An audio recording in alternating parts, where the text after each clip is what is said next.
Oh, dude, Bill Murray's been at least twice, maybe 3 times. You know, I don't know the man at all, but he likes his space, and he likes to just jump in and screw with people whenever possible. But more than that, he likes to sit in the back corner and have a beer and watch the band. That's kind of the deal. Billy Gibbons was like a regular for Wednesdays for years until he moved back to Houston. Did he ever get up and play? No. Did you ever ask? Yeah. He's like, oh, no, little brother. But one of my favorites, David Bowie had a night off. Not Wednesday nights. I'm just saying, Wednesday nights are kind of the thing, you know? And I found out much later that the concierge at the Four Seasons, when somebody asks on a Wednesday, what is there to do? The concierge goes, writes down the Continental address and says, go see this, go downstairs at 8. Go upstairs at 8, go downstairs at 10. And so, anyway, I looked up and, yeah, there's David Bowie leaning against the wall. But he's just wearing like raggedy jeans, a t-shirt, and flip-flops. And I just couldn't get past it.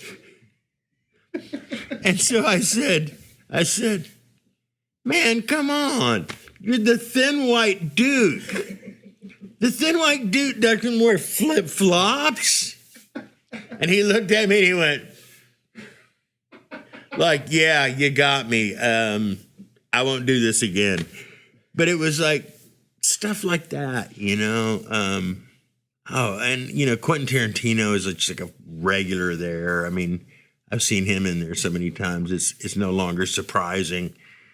And, you know, people, particularly like during South by and during ACL, people pop in all the time, you know. And it's like, I will say I have one of the best rock and roll bands in America. Mike Hardwick, Joey Sheffield, Andrew Duplantis. And it's like, we've been playing there every Wednesday night that I was in town and not in hospital or jail. 27 years of Wednesdays. Yeah. When you go to Austin, it's the thing you do. Yeah. For folks like us. Yeah, for folks like us, whatever that means. And you know what? I mean, the thing is, Steve Wertheimer, who owns the club, I had to win him over because then I moved back to Texas from LA in 96. Well, late 95, latest 95. Spent New Year's Eve, 95 into 96. You know, I'd given up playing. I was like, I'm done with this. I'd just done a year-long tour in Europe with Calvin Russell, and it was just like, this is dumb. This is just dumb. You know, what was I thinking? I had my firstborn with me, and I had him for close to 6 months. I'm like, okay, well, my thing is I got to take care of him. So hanging up the gloves, hanging up the guns, you know. And I started framing houses, and I'm a terrible carpenter. I feel like I should go around and apologize to all these people that I worked on their houses. I ran into Mike Hardwick, who's the only one who's been with me for all 27 of those years. He was grocery shopping at H-E-B at like 1 a.m, which is what I was doing. And he said, hey, are you back in town? I'm like, yeah. And he's like, listen, I'm doing this vanity recording session, and we could really use another guitar player. And, you know, I'd love to have you come do this. And I'm like, oh, hung up my guns. I'm done. He goes, that's a shame, because it's paying $300 a day. And I went, what time? And so he and I started working on that record. And he would say, well, what are you working on? Like, what songs do you have? And I'd start playing out songs, and he'd be like, that's good. Well, what if we do this? Anyway, he's the whole reason. He's the whole reason that I have a solo career, you know? Going back actually to Alejandro, who forced me to sing my own songs. Because before that, I never had. And then Mike was like, these songs are good. You need to trust your instinct. We need to record these. So we made Escape from Monster Island, not hoping for anything. Like if I saw it in a record store somewhere, that would have been enough, you know? And it turned out to be like, you know, a micro hit. And since then, I mean, 12 albums, 12 albums.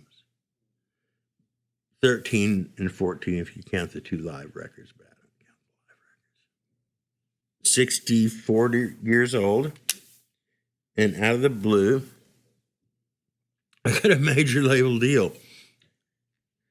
Is that how that works? I don't even know what that means anymore, but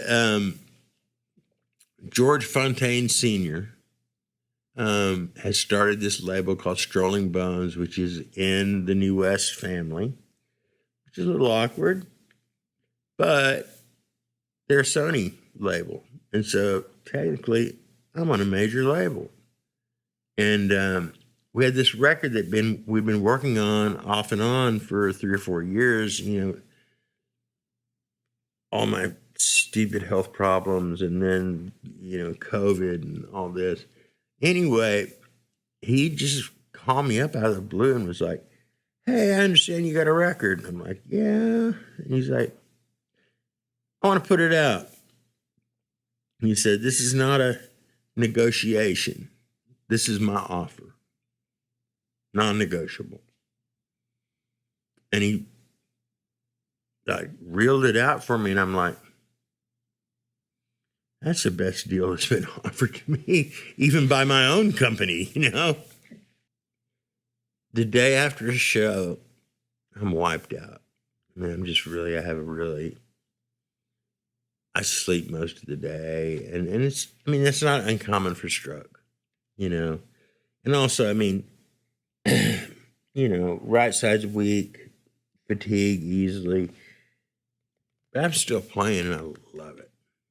Some nights I get to play standing up when I'm feeling particularly steady, and that's great. A lot of nights I play sitting down. So I'm just trying to sort of figure out what the parameters are, I think the main thing is no more than 4 hours driving, or it's a day off, no more than 2 shows back to back. Now this is theoretical. We're going out to try it, in December. Usually days after shows, I walk with a cane because I'm unsteady. Whoa, where's my cane? So I know I'm getting better. I know that I'm getting better. I know that I'm getting strong. It's just so much slower than I want it to be, And, but you know what?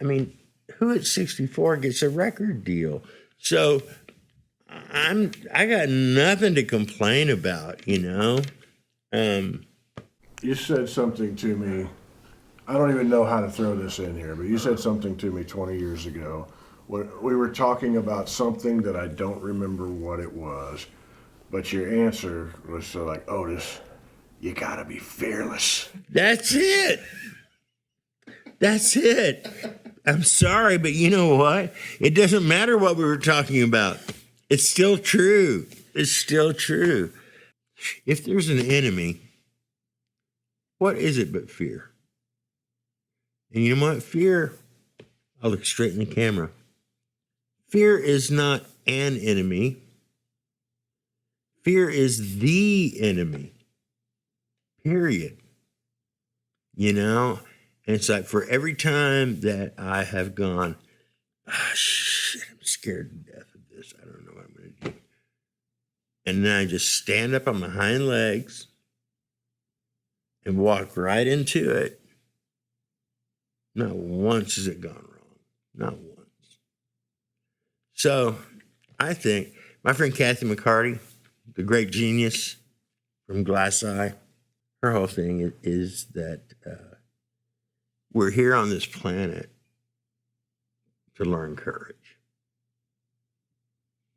And then once we master that here, I guess we go somewhere else, learn crocheting or something. I don't know. But here, it's about learning fearlessness.